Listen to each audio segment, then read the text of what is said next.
শিক্ষকরা বারবার বাধা দিতেছে, থ্রেট দিতেছে, তারা আমাদের হুমকি ভয় দেখাইতেছে, এক প্রকার টিসি দিয়ে বের করে দিবে, আমরা পড়াশোনা কিভাবে করি সেটা দেখে নিবে। বলা হয়েছে হিজাব পরে কলেজে ঢুকতে দেওয়া হবে না, বোরকা পরলে পর্দা করলে নাকি তারা হচ্ছে সন্ত্রাস, খারাপ, এই ধরনের বিভিন্ন ধরনের ট্যাগ দেওয়া হয়। কলেজ আমার, ক্যাম্পাস আমার প্রপার্টি, এটা কেন আমাকে সেদিন গেটে হচ্ছে ঢুকতে দেওয়া হয়নি? আজকে 48 ঘন্টার একটা আলটিমেটামে যাব। যদি আমাদের আগামী 48 ঘন্টার মধ্যে কোনো চূড়ান্ত সিদ্ধান্ত, এই তিনটার বিরুদ্ধে যদি কোনো চূড়ান্ত সিদ্ধান্ত না দেওয়া হয়, আমরা কলেজে ক্লাস এবং পরীক্ষা সব স্থগিত করে দিব, কলেজ গেট আমরা তালা দিয়ে দিব।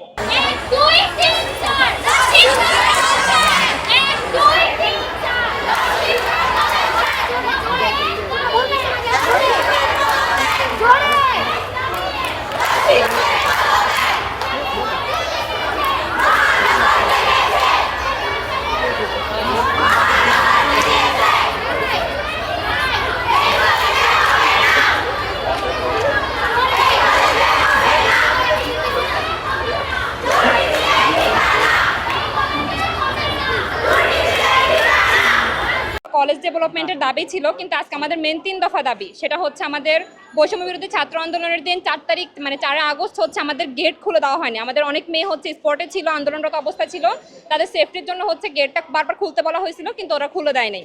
এটা আমাদের একটা দাবি, কেন দেওয়া হয় নাই তার দৃষ্টান্তমূলক শাস্তি তদন্ত সাপেক্ষে করা হবে। দ্বিতীয়ত হচ্ছে আমাদের বেতন ভর্তি ফি কমানোর জন্য একটা দাবি ছিল, প্রাথমিক একটা আলোচনা পেলেও আমরা কোনো চূড়ান্ত সিদ্ধান্ত পাই নাই, তাই সেটা আলোচনা সাপেক্ষে বেতন এবং ভর্তি ফি কমানো হোক।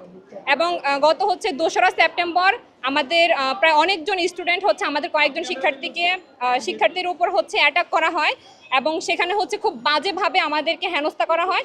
তার জন্য আমাদের ব্যানারে আজকে যে সকল শিক্ষকদের হচ্ছে আমরা ছবিগুলো নিয়ে এসেছি, আমরা হচ্ছে ওনাদের বহিষ্কার করা হোক, এটা হচ্ছে আমাদের আজকে 3 দফা দাবি হচ্ছে কলেজে।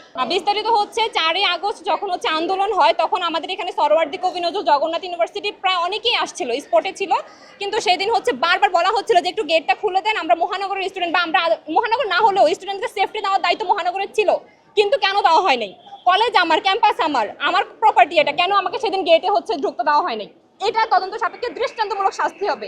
যারা এটাকে হুকুম দিয়েছে যে গেট খোলা যাবে না, নাকি শুধু দারোয়ানের সবটা হচ্ছে তদন্ত সাপেক্ষে হচ্ছে সেদিন আমাদেরকে বিচার দিতে হবে, কেন হচ্ছে এটা করা হয়নি। স্পেসিফিক হচ্ছে সেই দিনকার ঘটনাটা তদন্ত করতে হবে, কারণ আমরা তার কলেজের ভিতরে ছিলাম না সেদিন, আমরা জানি না কে হচ্ছে বৈষম্য বিরোধী ছাত্র আন্দোলনে কাদের হচ্ছে মানে কি বলে এটা যে বাধা দিয়েছে, যে কেন গেটটা আসলে খুলে দিবে না। ক্যাম্পাস আমার, কলেজ আমার, সেফটি দেওয়ার দায়িত্ব ওনাদের, কেন ওনারা দিবে না সেটা একটা তদন্ত সাপেক্ষে একটা দৃষ্টান্তমূলক শাস্তি চাই। বেতন এবং ভর্তি ফি যেভাবে নেওয়া হয় ওইভাবে কোনো সাপোর্ট নাই, আমাদের কোনো প্রকার কোনো সার্ভিস নাই, কোনো ভালো কোনো ইনফরমেন্ট নাই, তাহলে কেন এত বেতন ভর্তি ফি আমি দিব? আলোচনা সাপেক্ষে সেটাও কমানো হোক। প্রস্তাবনা আমরা দিছি, কিন্তু এখনো চূড়ান্ত সিদ্ধান্ত আমাদেরকে দেওয়া হচ্ছে না। আমরা আজকে 48 ঘন্টার একটা আলটিমেটামে যাব। যদি আমাদের আগামী 48 ঘন্টার মধ্যে কোনো চূড়ান্ত সিদ্ধান্ত, এই তিনটার বিরুদ্ধে যদি কোনো চূড়ান্ত সিদ্ধান্ত না দেওয়া হয়, আমরা কলেজে ক্লাস এবং পরীক্ষা সব স্থগিত করে দিব, কলেজ গেট আমরা তালা দিয়ে দিব। সেখানে হচ্ছে বিগত দিনে তারা দুর্নীতি, রাজনীতি, কোচিং ব্যবসা, কোচিং করলে বৈষম্য, না করলে বৈষম্য, মানে কোচিং করলে আমি ভালো, না করলে আমি খারাপ, এইভাবে তো বিভিন্ন ধরনের অপমান, বিভিন্ন হেনস্থা করা হয়েছে। এবং সেদিন অন স্পট অনেকগুলো টিচার হচ্ছে আমাদের স্টুডেন্টদের উপর হচ্ছে অ্যাটাক করে, বলা হয়েছে হিজাব পরে কলেজে ঢুকতে দেওয়া হবে না, বোরকা পরলে পর্দা করলে নাকি তারা হচ্ছে সন্ত্রাস, খারাপ, এই ধরনের বিভিন্ন ধরনের ট্যাগ দেওয়া হয়। আমরা প্রতিবাদ করেছি, তার জন্য আমাদেরকে সন্ত্রাসী ট্যাগ দেওয়া হয়েছে। এই যে বিগত দিনে যারা দুর্নীতি, রাজনীতি, বিভিন্ন অপকর্মের সাথে জড়িত ছিল, এরা সম্পূর্ণ হচ্ছে সবাই হচ্ছে মেয়র তাপসের দোষর ছিল।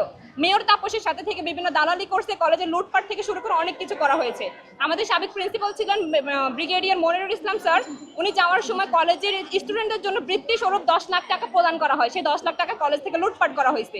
বেতনের 50 লাখ টাকা কলেজে নাই। এই যে বিভিন্ন ধরনের লুটপাটের সাথে শিক্ষকরা জড়িত ছিল, এবং সেই দিন যখন আমরা অন্যায়ের বিরুদ্ধে কথা বলছিলাম, ব্রিগেডিয়ার স্যারকে যখন সভাপতি হিসেবে আনার জন্য দাবি করেছিলাম, এগুলোর বিরুদ্ধে ওনারা আমাদের উপর দাঁড়ায়, আমাদের উপর অ্যাটাক করা হয় এবং ছাত্রী হেনস্থা, ছাত্রীদের গায়ে হাত দিয়ে আইডি কার্ড নেওয়া, এই ধরনের অনেকগুলো হেনস্থা করা হয়েছে। তাই এরকম দুর্নীতিবাজ, এরকম খারাপ কাজের সাথে যারা জড়িত, এদের আন্ডারে আমরা কোনো পড়াশোনা করতে চাই না, কারণ কোনো সুষ্ঠু শিক্ষক কোনো দুর্নীতিকে সাপোর্ট করতে পারে না। বলা হয় শিক্ষকরা নাকি মানুষ গড়ার কারিগর, তাহলে ওনারা কি মানুষ গড়ছে নাকি জাতি ধ্বংস করছে, প্রশ্ন এখানে। তাই আমরা চাই ওনাদেরকে অবিলম্বে হচ্ছে বহিষ্কার করা হোক। যদি আগামী 48 ঘন্টার মধ্যে ওনাদেরকে বহিষ্কারের অ্যাকশন না নেওয়া হয়, যদি আমাদের বেতন এবং হচ্ছে ভর্তি ফিতে যদি কোনো প্রকার কোনো চূড়ান্ত সিদ্ধান্ত না দেওয়া হয়, বৈষম্য বিরোধী ছাত্র আন্দোলনের সেই ঘটনাকে কেন্দ্র করে যদি কোনো প্রকার কোনো অ্যাকশনে না দেওয়া হয়, আমরা আগামী 48 ঘন্টা পরে আমরা কলেজ গেটে তালা দিয়ে দিব। কোনো প্রকার কোনো ক্লাস, কোনো পরীক্ষা হবে না। আগে কলেজের সুষ্ঠু পরিবেশ নিশ্চিত করেন, তারপরে ক্লাস এবং পরীক্ষা আমরা দিব। এখন শিক্ষকদের বিরুদ্ধে একটা শিক্ষক হবে শিক্ষা মানে শিক্ষামূলক বিষয়ক, সে যদি তার রাজনৈতিক প্রভাবটা আমাদের কলেজে আমাদের ক্যাম্পাসে খাটাইতে চায়, সেটা তো হবে না। এটা একটা শিক্ষা প্রতিষ্ঠান, শিক্ষা জাতির মেরুদণ্ড।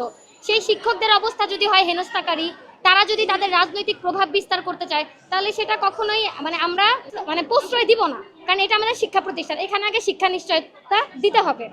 আর আরেকটা কথা হচ্ছে, শিক্ষকরা আমরা কোনো অন্যায় দাবি করতেছি না, অন্যায় আন্দোলন করতেছি না, আমরা আমাদের শিক্ষার পরিবেশটা একদম স্মুথ করতে চাইতেছি। কিন্তু এই ক্ষেত্রে শিক্ষকরা বারবার বাধা দিতেছে, থ্রেট দিতেছে, তারা আমাদের হুমকি ভয় দেখাইতেছে, এক প্রকার টিসি দিয়ে বের করে দিবে, আমরা পড়াশোনা কিভাবে করি সেটা দেখে নিবে। তো এইরকম ব্যবহার তো আমরা শিক্ষকদের থেকে আশা করতে পারি না।